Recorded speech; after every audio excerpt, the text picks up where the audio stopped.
প্রতিদিন কবর, যার কবর যেখানে, তার কবর তাকে ডাক দিয়ে বলে, ও আল্লাহর বান্দা শোনো, আনা বাইতুদ দুধ, আমি পোকামাকড়ের ঘর।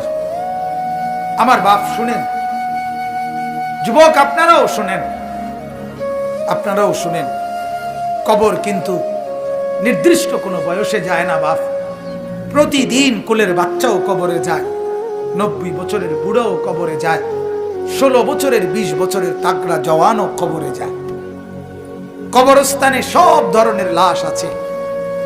এজন্য কবর ডেকে বলে, ও আল্লাহর বান্দা, আমি পোকামাকড়ের ঘর। সেই ব্যক্তি যে একটা মশারি ছাড়া, একটা সামান্য মশার কামড় সহ্য করতে পারো না, একটা মশা কানের কাছ দিয়ে গেলে তোমার ঘুম ভাঙ্গা যায়, মশারি টাঙ্গাও, কয়েল জ্বালাও, অ্যারোসল লাগাও।